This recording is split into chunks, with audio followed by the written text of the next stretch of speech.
Ils auront longtemps préféré jouer chacun dans son groupe. Mais le TP Mazembe anglais tête de série de la poule A croisera bel et bien les SV Club, son rival congolais de tous les jours. Ainsi, on a décidé le sort. Ceci devra se passer en tout professionnalisme, comme le veut la Confédération africaine de football. Dixit Frédéric Kitenge, manager TMS du TP Mazembe. J'aurais bien voulu que les équipes d'un même pays soient dans des groupes différents pour maximiser les chances des qualifications. Et là, hélas, c'est dans le même groupe. Et puis, dès le deuxième match, nous devons nous rencontrer. Bon, qu'à cela ne tienne, le tirage au sort s'est quand même bien passé. Je crois qu'il est très abordable pour l'équipe de Mazembe, bien que nous puissions reconnaître qu'il y a des équipes qu'il faut absolument respecter. C'est le cas de Vert Club, de Al-Hilal ou de Zamalek. Le camp noir et blanc continue à penser que Vida dans un autre groupe donnerait plus de chance à la République démocratique du Congo de jouer les demi-finales à deux. N'empêche, Mazembe fera ce qu'il sait faire de mieux. C'est un match qui va se jouer chez nous et d'après les règlements de la CAF, nous devons dire avec club et à la CAF dans quel stade nous allons jouer, à quelle heure le match aura lieu. Nous avons l'obligation d'accueillir le club chez nous, de le loger et eux ont aussi le devoir de faire la réciprocité.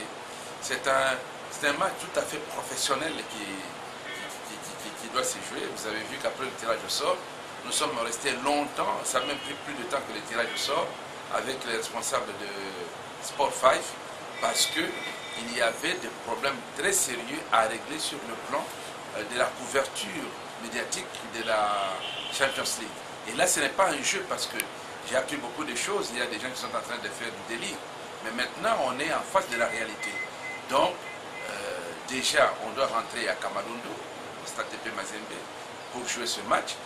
Et les conditions doivent être réunies d'après la CAF. Et là, ce n'est pas un match de la NAFOOT, ce n'est pas un match de la FECOFA, c'est un match de la CAF, avec les arbitres qui viendront d'autres pays de la CAF, un commissaire au match, un superviseur, et puis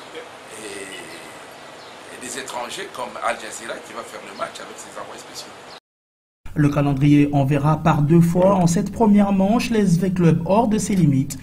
L'équipe de Tango Fort jouera à Lubumbashi contre le TP Mazembe avant de se déplacer pour la troisième journée à Khartoum, affronter Al-Hilal. Pendant ce temps, le TP Mazembe, lui, ne jouera à l'extérieur qu'en début lors de la première journée, le week-end du 16 au 18 mai prochain contre Al-Hilal du Soudan, et recevra pour les deux prochaines journées. Il est à noter que le premier de cette poule, s'il atteint la finale, recevra un manche retour.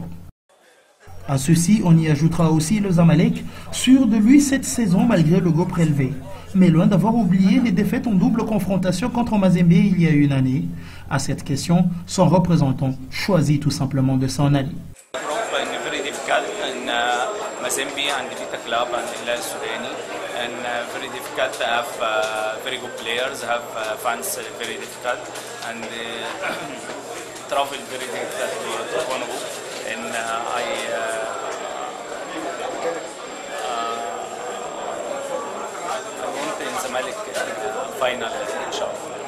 Last time you met TP Mazembe, he beat you in all two legs. What do you think about that game?